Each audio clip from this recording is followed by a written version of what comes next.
नमस्कार, स्वागत है आपका डे नाइट स्टडी के इस ऑनलाइन लर्निंग प्लेटफॉर्म पे। अगर आपने भी काशी विद्यापीठ की ऑफलाइन काउंसलिंग करवा ली है, यानी कि अगर आपने काउंसलिंग की प्रक्रिया को कंप्लीट कर लिया है, तो उसके बाद आपको क्या क्या प्रोसेस हैं जो करने हैं, यानी कि किस प्रकार आपको पेमेंट करना है, यानी कि अपना एडमिशन फ़ीस पे करना है। उसके बाद किस प्रकार आपको एडमिशन कन्फर्मेशन लेटर को डाउनलोड करके कैसे फिल करना है, और उसके साथ कौन कौन से डॉक्यूमेंट्स हैं जिनको लगाने के बाद आपको कैंपस में जमा करना है, वो सारा कुछ आज इस वीडियो के माध्यम से मैं आपको बताऊंगा। मेरे कहने का मतलब ये है कि जब भी आप काउंसलिंग करा लेंगे, यानी कि कोई अगर आपका यूजी कोर्स या पीजी कोर्स है, तो काउंसलिंग के बाद का क्या क्या प्रोसेस होगा, क्या क्या आपको करना होगा, वो बात मैं आज आपको इस वीडियो में डिटेल में बताऊंगा। तो अगर आपकी काउंसलिंग हो चुकी है तो भी आप इस वीडियो को देख सकते हैं, अगर नहीं भी हुआ है, क्योंकि ये प्रोसेस करना ही है काउंसलिंग के बाद, तो भी आप इस वीडियो को देख करके सारा प्रोसेस समझ सकते हैं। तो चलिए एक एक करके मैं आपको सारी बातें बताता हूँ कि किस प्रकार आपको जो है काउंसलिंग के बाद क्या क्या स्टेप्स हैं,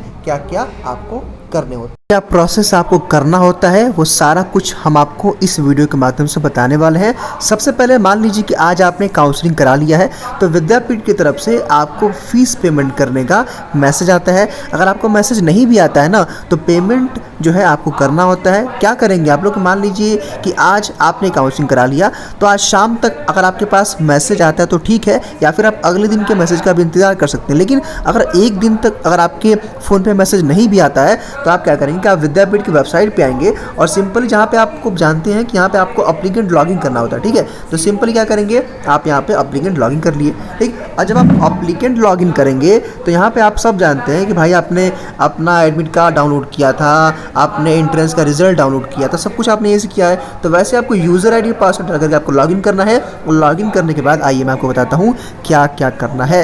ध्यान से इस वीडियो को देखिएगा, वीडियो काफ़ी इंपॉर्टेंट है, वरना फीस पे करने के बाद भी आपका एडमिशन कंफर्म नहीं माना जाएगा। तो हमने यहाँ पे अपना यूज़र आईडी पासवर्ड और कैप्चा को डाल दिया। अब लॉगिन करेंगे, और लॉगिन करने के बाद आपको बताएंगे क्या करना होता है। पूरे वीडियो को ध्यान से ज़रूर देखिएगा। जैसा कि आप जानते हैं कि जैसे आप लॉगिन करते हैं, कुछ इस तरह का इंटरफेस आपके सामने आता है, ये बात आप बहुत अच्छे से जानते होंगे। अब करना क्या है आपको कि यहाँ पे आप जब आप टैप करते हैं कोने पे यहाँ पे, तो यहाँ पे भाई देखिए यहाँ पे ऑप्शंस आएगा। देखिए मैं दिखा रहा हूँ, यहाँ पे ऑप्शंस आता है। देखिए एक सेकंड में आपको इसको दिखाना चाहूँ तो कई देखिए यहाँ पे ऑप्शन क्या आ रहा है। देखिए यहाँ पे साफ तौर पे यहाँ पे लिख क्या रहा है कि अप्लाइड कोर्स गेट पास पेमेंट। तो यहीं पे आपको टैप करना है। जैसे आप टैप करोगे तो देखिए यहाँ पे दिखाएगा।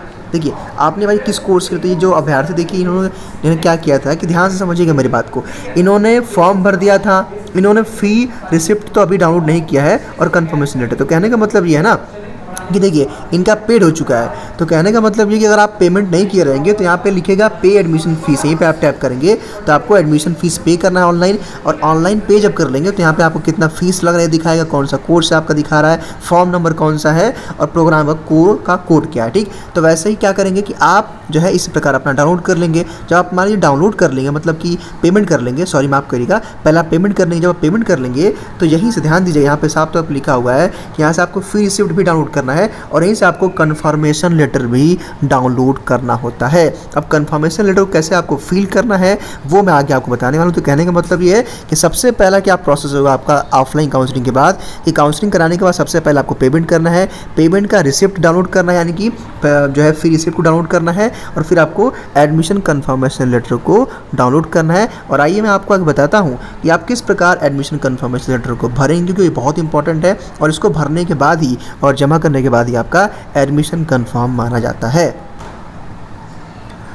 अब हमारे पास एक अप्लीकेंट का जो है हमने डाउनलोड किया है। यहाँ पे क्या लिखा है देखिए, provisional admission confirmation letter 2023 and 4। ऐसे ही आपका भी डाउनलोड हो जाएगा। 3 पेज का रहता है, 3 पेज का, ठीक है। ये 3 पेज का रहता है, और इसी के थ्रू आपको चीज़ें करनी पड़ती हैं। आइए मैं आपको बताता हूँ कि आगे क्या क्या आपको यहाँ पे फिल करना है।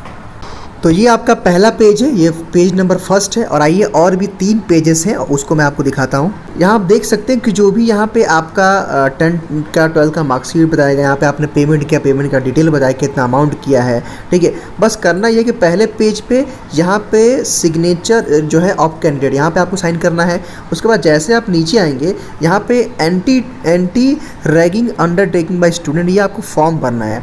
तो आमतौर पे क्या होता है, मैं आपको सलाह दूंगा कि आप इसको जाकर के वहीं पे भरिए, बिकॉज वहाँ पे कुछ इंस्ट्रक्शन दिए जाते हैं कॉलेज में, तो इसको ना हो तो आप छोड़ दीजिएगा। वहाँ पे जब आप जाएंगे तो आपको बताया जाएगा कि एनरोलमेंट नंबर क्या करना है, तो वहीं डाल करके ही भरिएगा, उनसे पूछ करके। हाँ, डिक्लेयर कर सकते हैं भाई कौन सा डेट, कौन सा महीना, कहाँ पर आप डिक्लेयर किए हैं, ये भी हम तो आपको सुझाव यही देंगे कि वहाँ जाके बातचीत करके ही सही करिएगा। कोई दिक्कत नहीं है इसको, ठीक है, 2 मिनट का काम है, कोई भी भर लेगा वहाँ पर, ठीक है। तो मोस्टली चीज़ें आप खुद से वहाँ भरेंगे तो ज़्यादा बेहतर होगा। जब आप नीचे आएंगे तो यहाँ पे देखिए, अब आपका दिखाएगा भाई क्या आपका रजिस्ट्रेशन नंबर क्या है, यहाँ पे दिखाएगा। अब आपको कक्षा मतलब किस जो है क्लास में आप एडमिशन लिए वो लिख देंगे, यहाँ पे ये सब छोड़ देंगे, ये सब छोड़ देंगे आप, ठीक है, ये सब नहीं भरना आपको, ठीक है। एक बार वहाँ पूछने के बाद भरेंगे तो वहाँ छोड़ देंगे आप, ठीक है। यहाँ पे अपना नाम भर देंगे आप हिंदी में, उसके बाद आपको अपने यहाँ पे अपना पूरा अस्थायी पता हिंदी और इंग्लिश दोनों में भरना है। यहाँ पे लिखा है ना कि थाना पिन कोड जो है अंग्रेजी में, यहाँ पे हिंदी में, तो पूरा लिख देंगे। फिर यहाँ पे टेलीफोन अपना नंबर और अभिभावक टेलीफोन नंबर यहाँ पे लिख देंगे। उसके बाद यहाँ पे और भी चीज़ों को पढ़ करके आप भर सकते हैं। बाकी मेरी सलाह रहेगी कि आप कुछ चीज़ों को भर लीजिएगा और जो समझ में ना आए ना उसको छोड़ दीजिएगा और वहाँ पे जा करके भर लीजिएगा, ठीक है। तो यही आपका होता है एडमिशन कंफर्मेशन लेटर। तो ये मान लीजिए आपने भर लिया, ये 3 पेज का है, ठीक है, 3 पेज का आपने भर लिया और यहाँ पे अपना सिग्नेचर वगैरह कर देंगे आप। अब मान लीजिए कि भाई आपने फी रिसिप्ट डाउनलोड कर लिया और आपने एडमिशन कंफर्मेशन लेटर को भी जो है डाउनलोड कर लिया। अब इसको करने के बाद क्या होगा कि आपके पास एक फ़ी रिसिप्ट वाला हो गया और एक आपके पास एडमिशन कंफर्मेशन लेटर हो गया। अब इन दोनों के साथ क्या करना है कि आपको वो सारे डॉक्यूमेंट्स लगाने हैं जो आपने काउंसलिंग में लगाया था, ले गए थे। कहने का मतलब ये है कि आपको 10-12 की मार्कशीट, ठीक है, अपना फीस रिसिप्ट लेके जाना है, और आपको अपना, अगर आप ओबीसी कैटेगरी SC ST से हैं तो कास्ट सर्टिफिकेट, अगर आप EWS हैं तो EWS का सर्टिफिकेट, अगर आपका जो है अगर आप उत्तर प्रदेश से, अगर आप उत्तर प्रदेश के कहीं बाहरी के निवासी हैं यानी कि अदर स्टेट से, तो आपको डोमिसाइल सर्टिफिकेट, आधार कार्ड की फ़ोटोकॉपी। और याद रखिएगा, फिर से मैं कह रहा हूँ, जितना भी डॉक्यूमेंट आपने फॉर्म जो है अपनी काउंसलिंग के समय लगाया है काउंसलिंग में, वो सारे डॉक्यूमेंट्स आपको लगाने हैं। और इसमें विशेष तौर पे आपको TC यानी कि ट्रांसफ़र सर्टिफिकेट और CC यानी कि कैरेक्टर सर्टिफिकेट और माइग्रेशन सर्टिफिकेट उन अभ्यर्थियों के लिए जो अदर स्टेट या अदर बोर्ड से पढ़े हैं या फिर जिनका UG कहीं और से हुआ और PG कहीं और से करना चाहते हैं, ठीक है। तो ये TC CC और माइग्रेशन सर्टिफिकेट लगाना अनिवार्य है। इनकम सर्टिफिकेट भी OBC SC ST और EWS के अभ्यर्थियों को लगाना ज़रूरी है। और ये सारे डॉक्यूमेंट्स के साथ ही आपको काशी विद्यापीठ में जाना है और इसको आपको आपके एडमिशन यानी कि काउंसलिंग होने के और फीस पेमेंट करने के 1 हफ्ता के अंदर आपको अपने डिपार्टमेंट में जमा करना पड़ता है, अपने संकाय में आपको जमा करना होता है। यानी कि इतना काम करना है। मेरी बात को गौर से सुनिएगा, जितना भी डॉक्यूमेंट आपने ऑफलाइन काउंसलिंग के समय लगाया था उसके अलावा आपको ट्रांसफ़र सर्टिफिकेट पे और कैरेक्टर सर्टिफिकेट और वेटेज सर्टिफिकेट के साथ साथ अगर आपका इनकम सर्टिफिकेट और डोमिसाइल है, ये सारे डॉक्यूमेंट्स आपको इनकी जेरॉक्स कॉपी के साथ आपको जमा करना है। ध्यान दीजिएगा, TC और CC जो है यानी कि transfer certificate, character certificate, migration certificate, ये सारे सर्टिफिकेट जो होंगे आपके, ये आपके ओरिजिनल जमा होते हैं। तो ये सब आपको लेके जाना है और अगर आपने ये जमा कर दिया तो समझिए कि आपका एडमिशन कंफर्म हो गया। यानी कि आपको ऑफलाइन काउंसलिंग के बाद 3 प्रोसेस करना है। पहला प्रोसेस क्या किया आपने, अपना पेमेंट कर दिया। दूसरा प्रोसेस आपने एडमिशन कंफर्मेशन लेटर जो है डाउनलोड कर लिया और फी रिसिप्ट डाउनलोड कर लिया। और तीसरा क्या किया आपने, इसको भर के जमा कर दिया। यही तीनों स्टेप्स करना होता है। इसके बाद आपका कॉलेज जब खुलेगा तो फिर आपको आपकी ID कार्ड, कॉलेज की आपकी ID कार्ड मिलती है। अब इतना ही करना होता है, बस आपको जाकर के अब क्लास करना है। तो ये रहा पूरा कंप्लीट प्रोसेस का वीडियो कि आफ्टर काउंसलिंग क्या क्या आपको करना होता है। तो ये था आज का वीडियो। कोई अगर आपके मन में डाउट होगा तो कमेंट बॉक्स में बताइएगा, उसका हम रिप्लाई एक वीडियो के माध्यम से करेंगे। फिलहाल इस वीडियो के माध्यम से मेरा था उद्देश्य कि आपको सारी बातें बता दी। कैसा लगा आपको वीडियो कमेंट बॉक्स में बताइए। अच्छा लगे तो लाइक करके अपने दोस्तों को शेयर कर दीजिए। बहुत बहुत धन्यवाद।